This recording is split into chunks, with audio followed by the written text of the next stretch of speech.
একপাশে সাগরের হাতছানি, অন্য পাশে পাহাড়ের বিশালতা। কক্সবাজারের মেরিন ড্রাইভ ধরে এগুলে এমন সৌন্দর্য মুগ্ধ করে পর্যটকদের। কক্সবাজার টেকনাফ সংযোগকারী এই মেরিন ড্রাইভের দুপাশের দৃশ্য যত মনোরমই হোক না কেন, এটি নির্মাণে বাধাও এসেছে ঢের।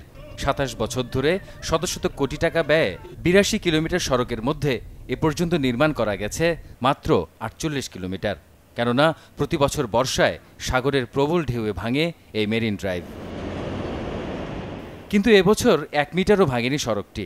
সাগর পাড়ে ইট, সিমেন্ট আর লোহা দিয়ে তৈরি কাঁকড়ার মতো দেখতে টেট্রাপড নামে বস্তুটি ঠেকিয়ে দিয়েছে ভাঙন। এতদিন জাপান ও কানাডায় ব্যবহার হওয়ায় টেট্রাপডকে বাংলাদেশের উপযোগী করে তৈরি করেছেন সেনাবাহিনীর প্রকৌশলীরা। এই টেট্রাপড বাঁধে আছড়ে পড়ে কমে যায় ঢেউয়ের শক্তি, রক্ষা করে সড়ককে। এই টেট্রাপড যদি আমরা করি, এতে দেখা গেল পার 100 মিটারে আমাদের ৬০ থেকে ৭০ লাখ টাকা যায়। বাট এইটা আমাদেরকে পুরা মেবি ৫০ থেকে ১০০ বছর যাবে। এটা টেকসই মেথড হবে এবং এখানে আমরা বিরাট একটা ল্যান্ডও আমরা রিক্লেম করব।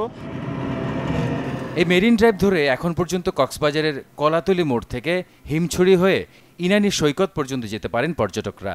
২০১৭ সালের মধ্যে এই সড়কটি পুরোপুরি প্রস্তুতের ব্যাপারে আশাবাদী সেনাবাহিনী। সড়ক পরিবহন ও সেতুমন্ত্রী ওবায়দুল কাদের বলছেন, এই মেরিন ড্রাইভকে এশিয়ান হাইওয়ের সাথে সংযুক্ত করা হবে। এর জন্য বালুখালী থেকে ঘুমধুম পর্যন্ত ৪ লেনের রাস্তা নির্মাণ করা হবে। ৪৮ কিলোমিটার কমপ্লিটেড হবে নেক্সট ডিসেম্বরে এবং ২০১৬ এবং ১৬তে কাজ হবে। ২০১৭ সালের জুন মাসের মধ্যে প্রথম আমি টার্গেট দিলাম মেরিন ড্রাইভের কাজ শেষ হবে।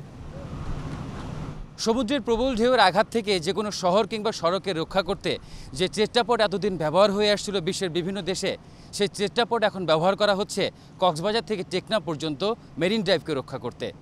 এতে করে এই অঞ্চলের পর্যটন শিল্পের প্রসার তো ঘটবেই, গতি পাবে এই অঞ্চলের বাণিজ্য। সারোয়ার সুমন, চ্যানেল 24, কক্সবাজার।